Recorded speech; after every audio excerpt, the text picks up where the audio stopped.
Broadcasting live on AM 950, the progressive voice of Minnesota, and in the evenings on WCPT 820, Chicago's Progressive Talk.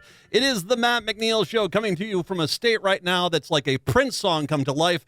Everybody's having sex. No, not really, but it's like that. It's orgasmic in this state right now, as Governor Tim Walz has been named the vice presidential pick for Vice President Kamala Harris in her campaign. Lots to get to today. Patrick Cooligan from The Reformer joins us in the 4 o'clock hour. I also have tickets to give away to Ellen DeGeneres coming up in the 4 o'clock hour, so listen for that. But right now, it's my absolute privilege and pleasure to welcome on Cliff Schecter. Cliff's Edge is the fantastic YouTube page, tons of content there.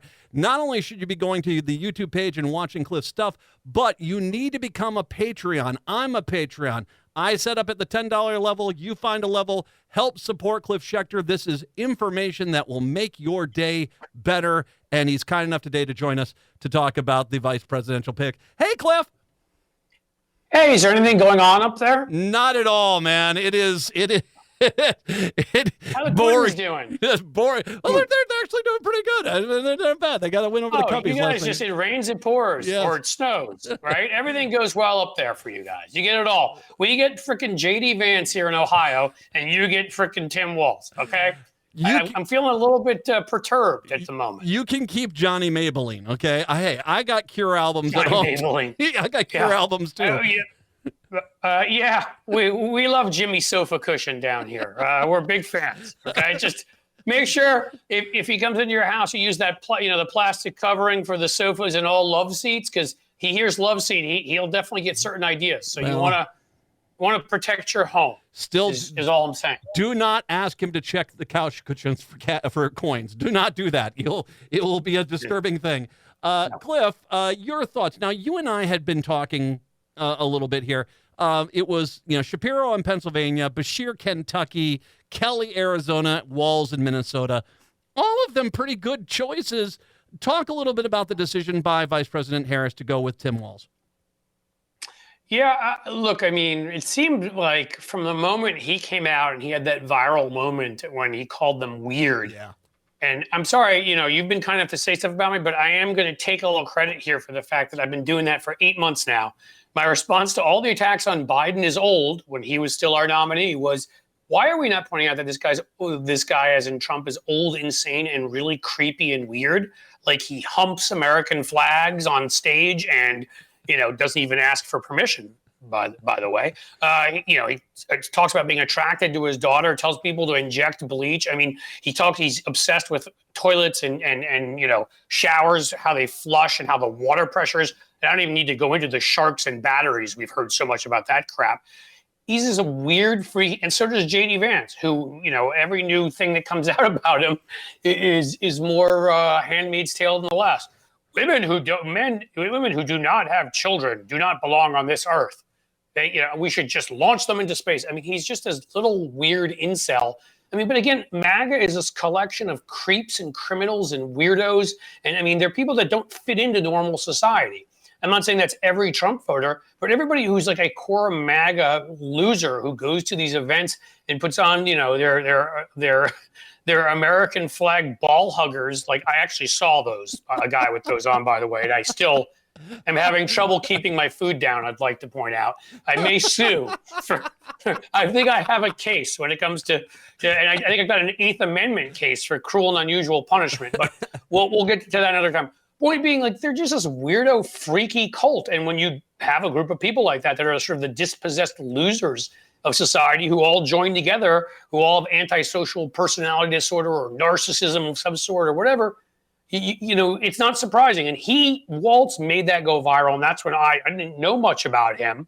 I knew he was a very great governor. I knew when you guys took the 2 state house legislature, the 2 branches there, you just passed a raft, all this legislation that, crazy lefty stuff, as J.D. Vance said today, it's only supported on average by about 75% of the public, background checks, abortion rights, climate legislation, family leave, stuff that everybody hates. Not the stuff that J.D. loves, like catapulting women into space for not having kids. So, right away, that put him up there for me. I will admit, like, I loved those. I always think back to a picture being worth 1,000 words. And we are no longer in, so many times it takes us so long to realize we're in a different era. There was an era where this country was much more regional. It was much more what state you came from than your country. And back then, certain politicians, where you didn't have national name recognition a lot of the time, would bring a state with them. We now have these weird things called the internet and cable TV, and hasn't necessarily made us better, by the way. But people are known nationally. You want people who perform well. That moment, the weird thing was, the weird comment was only one of many things he said. He had about a 2-minute, kind of barrage there, Waltz did, where like he owned the room and you could see it. He had charisma. He had, he was, so to me, I always wanted it to be, I'll be honest with you, him or Bashir. I lean towards Bashir because I love those young Clinton Gore images and their young wives in '92. And I felt like Kamala and Bashir can speak Appalachian in a way that J.D. Vance can only point on a map somewhere where he thinks Appalachia is. And so I'll admit that was my top choice. But my second choice right after him was Waltz, because the only thing I liked better about Bashir was the age factor and really sort of sticking it to how old Trump is. Look, Waltz is still 60. He's not old, certainly not compared to Donald Trump. I think they have great chemistry. I think that was the reason for the pick. Mark Kelly and Shapiro, either of them, I don't think are very good attack dogs. The thing about, you're Minnesota nice, I've learned from being up there enough times, is you guys can be Minnesota nice while you're cutting somebody's throat. And Waltz is an expert at that. He does it with a smile, which Bashir was good at too. So those are always my top two, because again, it ain't about bringing along a state. It's about bringing along charisma, ability on television, being a good attack dog, and all the other things that you want from the person who's your vice president. I got the wood chipper out back, we can use that. No, I will say it comes down to this, and you just nailed it perfectly with Walz. Walz does not think about Republican moderate feelings first. He cares about what's good for this country, and you've seen it where these people have talked about the free school breakfast and lunch program that he put into place in Minnesota. That was such a great response too. He doesn't get enough credit for, because that was in a different, that's why I saw him 2 times in a row. He's like, you want to, and this is like the thing for those of us who me, obsessed with messaging and how much Democrats have refused to do it, have failed at it. Kamala Harris's team has been incredible. The mockery, even up to like knowing that she made fun of the size of his crowds because she knew it would drive him crazy. Yes. The hitting back, the mockery, the pointing out how much more qualified she is, the smart use of TikTok and social media, just everything up to date. And Waltz had that going too. What I've wanted to hear from a Democrat for 30 years now, which is big government. Do you mean feeding children? Do you mean making sure that women are protected and women, we get the Violence Against Women Act passed so women aren't abused by their husbands? Do you mean the fact that we make sure people can get jobs when they need them and they don't sit there discriminating by who you are and what God you believe in? Do you mean that you don't want us to have, what is it you don't like about regulations? Should we just let everybody drive 120 miles per hour drunk, shooting their gun off on the road? Should we do that? When they turn it into these abstract concepts like big government and liberal, and we let them do this to us for 30, 40 years after Reagan. Yep. And we finally, about 10 years ago, some folks started hitting back. We got better at it in 2020 when Biden finally even called them semi-fascist and got the F word in there, which some of us, I'd been writing ads, not associated with the campaign now, but I was then writing ads for him. We kept trying to push that word out there, use it. And I saw Tim Walz get up there. He's like, yeah, fascists don't like it when you stand up to them because they're bullies. He just used it like it was second nature. And I was like, yes, and that is the thing about your own accomplishments. You brag. I'm sorry. You have to. If you were brought up not to, get past it. Yep. And about the other side, you may have a message about who they are. And it's so easy with the criminal, rapist, traitor, Project 2025, row ender party. This is not a difficult thing. And you just repeat it constantly, and you do it with a smile, and you do it with charisma, and you're engaging. And so, like, I just have been waiting for someone to respond to that big government message by pointing out, well, here's what big government actually does. Maybe you want children to starve. You see, we don't. Maybe you want children to die of sickness because they don't have health care. We'd like them to be healthy. Maybe, these are things that we haven't done and we're doing now. And I will give all the credit in the world to a lot of this group of sort of younger members of Congress who I highlight. It's literally what my channel is about. You know, the Jared Moskowitzes, the Eric Swalwells, the Jasmine Crockett's, the Gretchen Whitmers, the Gen X's, and I'm sorry? Maxwell Frost down in Florida. Maxwell Frost is incredible. Everything from some of the Gen Xers on down through Z who have never been in what I call the Reagan crouch, where they're crouching scared in a corner like, he's so popular, please don't hurt me. That was 40 to 50 years ago. I mean, they haven't had somebody as charismatic as Reagan since. In fact, they are now the snarling, angry, conspiratorial, treasonous voice of the right. They're no longer the happy warrior of Reagan, whether you thought Reagan's policies sucked or not. And I do think most of them did, even though he'd be a moderate in their current party. But they don't have anybody who can deliver conservatism with a smile. It's angry, it's nasty, it's exclusive, it's cruel. People don't like that. And so it's been these Democrats who were scared and would always, I always say every opportunity where there's a microphone is a messaging opportunity. I don't care if I'm talking to you. I don't care if I'm talking to my mom on the phone who may talk to her friends, or I'm in a stadium with 100,000 people. Every time you're talking, it's an opportunity to get a message across about this stuff. And Democrats, when they would respond to attacks on them with, oh, shame on them, I wanted to punch a hole in the wall. Because what you're doing when you say, oh, shame on them, is you're not answering the attack, you're letting it stand and get away with it, and you're looking weak. And the fact that we've stopped doing it, that we hit back, that we do these things, we're in such a better place. And to me, Kamala Harris and Tim Walz are so emblematic of that. And that's why, again, I had a slight preference for Bashir, but that shouldn't take away from, I'm over the moon happy that it was him. As much as I love, Gabby Gifford's husband. Now I'm forgetting his name, Kelly. From Arizona. I don't think he necessarily, gave us the state, and he's a hero, an American hero, but he is not good. He's not comfortable attacking. On TV, he's not, and Shapiro wasn't very comfortable with that either. And you reopened the whole thing in the Middle East that really just doesn't need to be reopened. Give Putin the ammo again to go online, try to split us up and whatever. This is just this is the best choice. And I'm really, really happy with it. We got to take a break. But when we do come back, I want to talk about the fact that this is kind of familiar territory for Minnesota and why Minnesota practicality is exactly what this country needs right now with this vice presidential pick. Once again, Cliff Schecter joining us. Cliff's Edge is his YouTube page.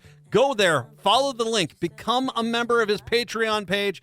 I am, you should be too. It's just that simple. Go to YouTube, Cliff's Edge on YouTube. I'll link to everything a little bit later on. We'll take a break. Come on back. It's the Matt McNeil Show. Got me up.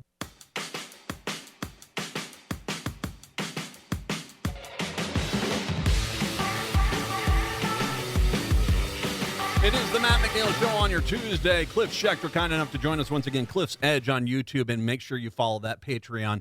Cliff, you came up to Minneapolis, St. Paul a few months back. One of the first things you wanted to go to was Hubert Humphrey's memorial over at the cemetery right by Benamacoska Lake. Yep. And we went there.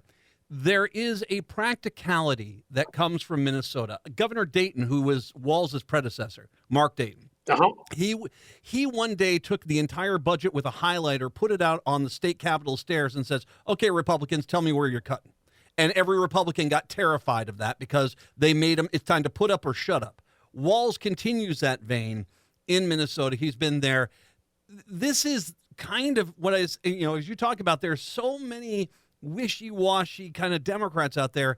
Getting a very practical person who is not doing this for sound bites, but just saying, okay, why aren't we doing these things? That's going to help this country move past the age of MAGA. Yeah. I mean, look, he is that perfect mixture. Again, this is what what I've been dreaming of politically, getting Kamala and him and people that are sort of happy warriors that will go to war with you and point out when you are awful and you are dangerous and you are going to hurt people. Yep. And at the same time, are friendly. There's a picture of, what's his name? Tim, whatever, Republican Emmer. Yeah. That's been going around on Twitter when he's like, I didn't know Waltz was so funny because he was sitting there laughing at what he was saying. I mean, clearly they're at least semi-sane Republicans, and their numbers are dwindling. They like Walz. I mean, he's a guy who can work across party lines when necessary. And Joe Biden had that ability too. The infrastructure bill, the gun safety bill, some of the other ones. So it's not that we want somebody to come in who's just going to say, I'm taking my ball and go home, my way or the highway, go screw yourself, in the manner in which all Republican presidents now do. I want somebody who wants to work with the other side. That's what democracy is about. But at this point, the other side is so intractable and so filled with a couple of goofball loons, that most of them you're not going to be able to deal with. So you deal with the Lisa Murkowskis, or Mitt Romney won't even be there anymore. I mean, a couple of folks who you may have a chance to deal with that act semi-normal now and again. But that's why he's so perfect. It's practicality, but you have to have in the individual you have there two things: a practicality, so they're not just like a Republican wanting to fight about everything all the time and don't get that 2/3 of what you want is a hell of a lot better than nothing.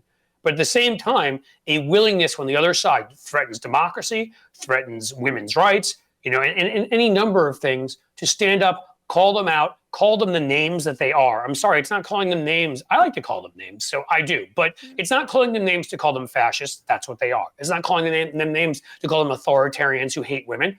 Listen to J.D. Vance's comments. These are not things that are not true. And the thing about Walz that I really like, and Kamala Harris has done the same thing, is they can be absolutely kind and meet with Republicans and sit down with them, and then they can walk out of the room and rip the crap out of them. And for all the things I hate about the guy, that's something that Mitch McConnell's been very good at for years. And it's driven me crazy the Democrats have gone in and sat down in that room and then been taken by him and haven't walked out and said the same kinds of things about him. And so, yes, there is something practical. I did want to go see Hubert Humphrey, Minnesota. The civil rights movement. He was first as a mayor of your town. Was the first voice on civil rights in '48 that spoke up and helped get it in the Democratic platform, and so that we got the DNA to become the party we've become today. I just think there's some great folks that have come out of Minnesota. And that are practical, that are left leaning, but are practical, and that is important, and that is what we need right now. Are the Republicans dumb enough to try to get Vance and Walz together on a stage? Because Walz will destroy him. I mean, dumb enough to try to get them together. I don't think. So. They're dumb enough to tell you to inject bleach and stare straight at eclipses and Sharpie hurricanes and want to send nukes into hurricanes and want to bomb Mexican drug labs. I can go on, by the way. Buy Greenland. But okay, we'll stop it all at that. So yeah, certainly they're dumb enough. But I think they now know that the beauty of Walz is he appeals to suburbanites, he appeals to Republicans, he appeals to women because of the positions he takes. And the one reason they chose J.D. Vance, because there were some moderately conservative men who'd left Trump in the Midwest who were like, that guy is even too crazy for me, and I'm a moderate conservative. Now Walz is better than J.D. Vance at bringing them back while not repelling women and younger folks or whatever. There's literally no reason for J.D. Vance to exist on that ticket anymore.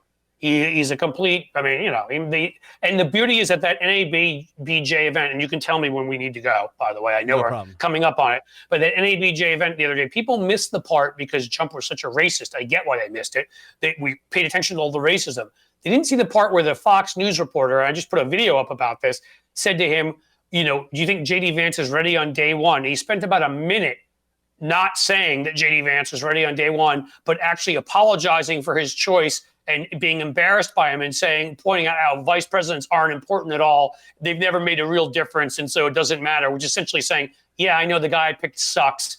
And that was Trump. They already know they've screwed up. So I think they might as well. They're going to try to put him on a stage to have a debate, because I don't know that there's going to be a presidential one, because Trump's such a little wimpy baby scaredy cat that he can't go up against Kamala. Wham. But J.D. Vance has just enough arrogance that I think he might get up there, scream and yell, come off like a complete jerk while Walz is sitting there just slicing them apart with Minnesota nice and laughing the whole way. Well, he could do one of those. That's what I'm hoping for. He could do one of those informational TikTok videos where he does how he does his eye makeup. And I tell you what, I love the Cure. I need some advice because look, I've messed with the lights here. I've actually done now. I'm added a TikTok account. YouTube's what I'm concentrating on, but I figure I might as well put up my videos on TikTok too. I have to, I'm no young. I mean, I got gray in the beard. I'm no spring chicken anymore. I need advice from JD about what I can do to have as sexy a sort of eye region as he has. Yeah. And so if he can, he only lives 5 minutes from me here. I may drive over to his house, maybe see what he has to say about how to sexify my eyes so they look like his. Who doesn't love Alice Cooper, man? I do. You do. We all do. I mean, I got lucky and got backstage at a show and met Alice Cooper. The large difference between Alice Cooper and JD Vance being Alice Cooper actually has talent at something. And and he actually puts on eyeliner for a reason other than whatever reason JD Vance is putting it on, which I think I can guess considering it's the Republican Party. And, let's just say this. We'll leave it at this. Okay. Grindr called the Republican convention their Super Bowl. That's all I'm going to say. And you know what? Let me say one more thing. Go ahead. That's awesome. You should be proud of who you Yes, are. you the big are. problem with Republicans is that they can't seem to be, and then they take it out on the rest of us. Well, be who you want to be. Just don't be a jerk. And I mean, I apologize to Alice Cooper for putting him in and comparing him to Vance. My bad. That was on me. No.